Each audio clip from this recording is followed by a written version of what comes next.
If my eyes are twitching in this video, that's just because my contact lenses are put in a weird way and it burns in my eye.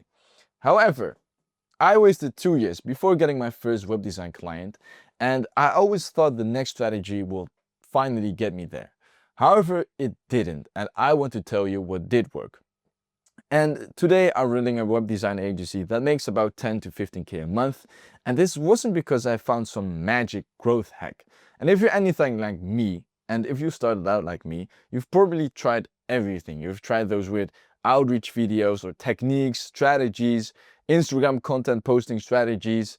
However, you're sticking to none. And my business didn't take off because I found some weird thing online. It was because I simply worked on these 3 things I'm going to talk about. So the first thing, and you probably don't like it, and I'm also not going to sugarcoat it to you, but you're just bad. You're just a bad web designer. And if you're bad, clients just won't consider you because there's a lot of competition nowadays. AI, Fiverr guys making it for 100 euros or dollars. And if you're bad, again, clients just won't look at you because they want a nice looking website. And especially for high ticket websites, you have to be good. And to be good at web design, you have to have a designer's eye. And this isn't something you just learn from a course or reading a lot of techniques on design. You have to practice it yourself. This is just something you learn with your own hands. And to be honest, it does take some time. Like everything, if you want to be good at that, you have to be good. For example, take a barber. You don't learn to cut people by watching tutorials. You have to do it yourself. You have to actually feel their hair, feel the person's head. And it's the same with designing a website. So spend time on analyzing, for example, good websites, popular websites, and really asking yourself what makes this website special. Why do they use this certain color? Why do they place this image over there instead of on the other position? And also, more importantly, always ask for feedback. And I'm not telling you to ask feedback from your mother or your friend because they will always say it's good. You have to get feedback from people you don't know. Maybe post something online and ask people just simply, what do you think of this design? So yeah, this is very easy. You just have to be good. And if you're not attracting clients, you're probably just bad. And that was also my problem. I thought I was good. I thought I was the best web designer ever. But when I looked to other web designers and when I looked at their other work and got feedback from people I didn't know, they just told me that I'm bad.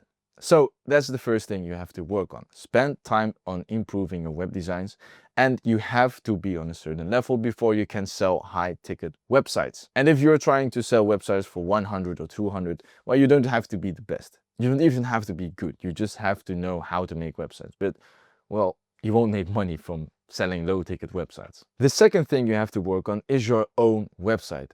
And weirdly enough, a lot of web designers don't even take time to do this. They think, okay, I make websites for other people, my own website, they just don't think about that. And this is weird because it's the same as a business consultant having a bad business or a guy selling dropshipping courses that doesn't even make money with dropshipping. Well, there are people out there, but you will just get seen as a scammer and you don't want that. So you should work on your own website. And I'm not talking about just making a website where you showcase your work, but really having a few elements that just make people trust you more and believe in your qualities. So what should be on your website, you may ask? You should have at least an overview of all your work with case studies, but I will talk about that later. You should have an About Us page, you should have a contact form, and you need testimonials. So I'm going to dive deep into each element. So the first thing is your portfolio. And I'm not talking about just showcasing your work with some fancy mockups. I'm really talking about case studies.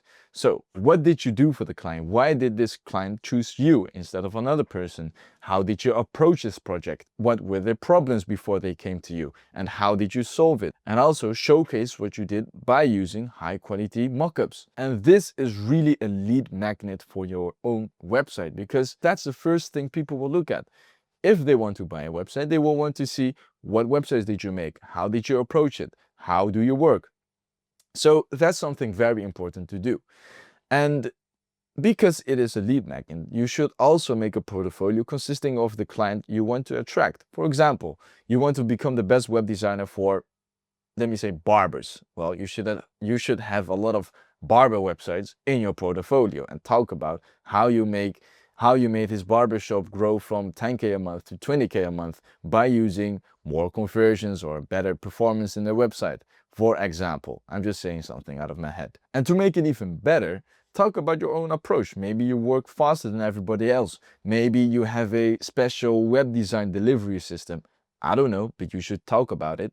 So that will cause people to not only trust you, trust your work, but also know, why do I have to make my website with you instead of another person? The second thing you should have on your website is an about us page.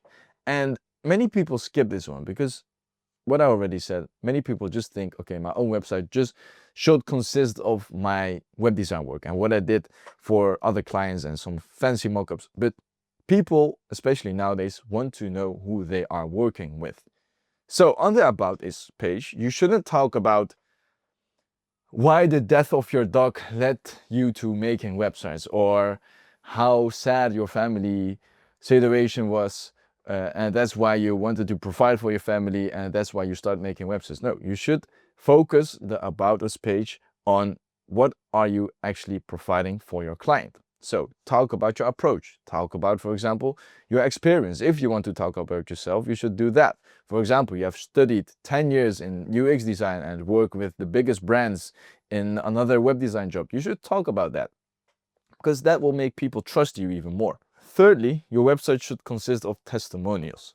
And not only just a review, hey, I work with you and the collaboration was really friendly and you're just a really friendly person. No, the title of the testimonial, like every testimonial should have a title. The title of the testimonial should consist of two things. First, the result you got for them.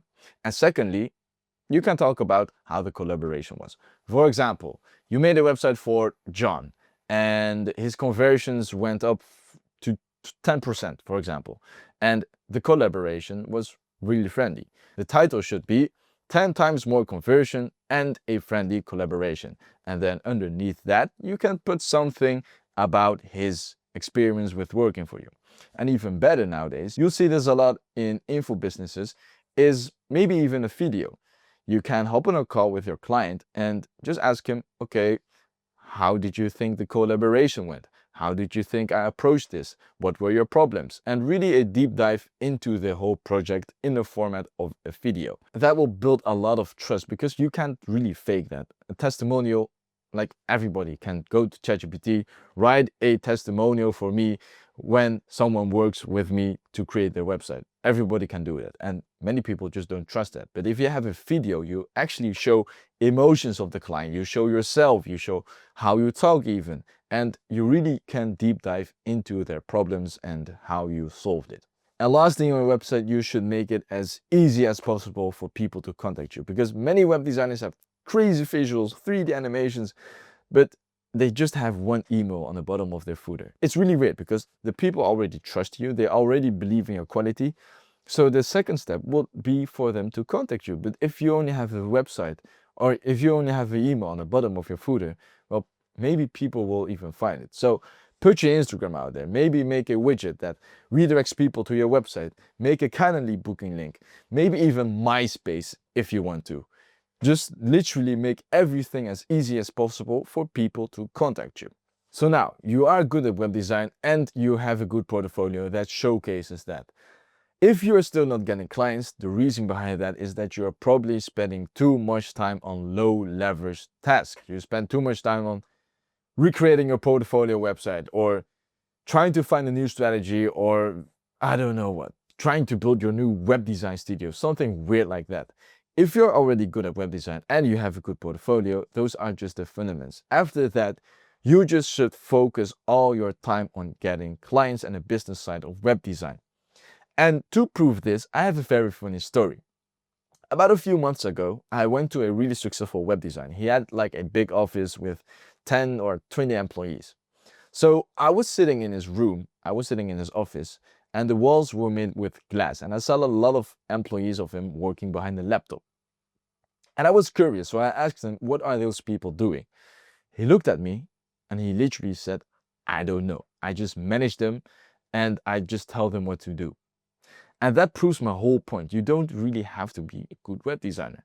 Well, you do have to be a good web designer, but if you're good at web design and you're just really bad at the business side, well, you don't get clients. And that guy doesn't even know how to make websites. So yeah, and this was also something that I did. I spent too much time on trying a new strategy or writing down all my ICPs and SOPs, and I didn't even have clients. So this was really a waste of time. So yeah, show yourself, talk about how you help this client, maybe even do outreach, maybe even go to physical stores and ask them if they want to improve their website. Just try everything and spend all of your time to get new clients. And I'm not saying you have to do all of these at once. Just try a really simple system for yourself. Maybe 3 outreaches a day and 1 post on Instagram per day.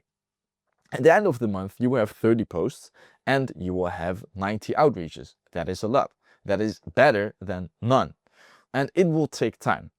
Probably the first month you won't even see clients, you will even see results. You will probably get ignored by clients, but you need to have patience. And yes, there are a lot of people online promising you that if you buy this course with dropshipping, you will make 10K a day in the first month. Yes, of course, there are some outliers. For example, a student of mine, I gave him a few tips and the first month he literally made more than he has ever made. But that are just outliers. Probably a normal student will take 1 to 3 months or 4 months and his revenue will gradually just increase. But just don't expect weird things because you've seen it online. So yeah, work on the business side of web design and you will get clients eventually. And yes, you need to have patience. So to sum up this whole video, it really comes down to a few simple things. First, get good at web design. Don't ask your mother or your friend because they will probably always tell you it is good even if you make a weird Word document and tell them it's a website. No, ask maybe an experienced designer or post yourself online and just ask people what they think of your website. Secondly, have a good portfolio that consists of an about us page, good case studies, testimonials, and make it as easy as possible for people to contact you. And lastly, if you have done these 2 things, just spend all of your time in the business side of web design. Showcase yourself. And I'm not talking about a weird content strategy. Yes, of course, there are certain techniques you can apply. For example, top of the funnel, bottom of the funnel, content research. Yes, but just start with posting yourself. Post how you help this client. Maybe just show a mock-up. Maybe a talking head video of you giving value for your ICP.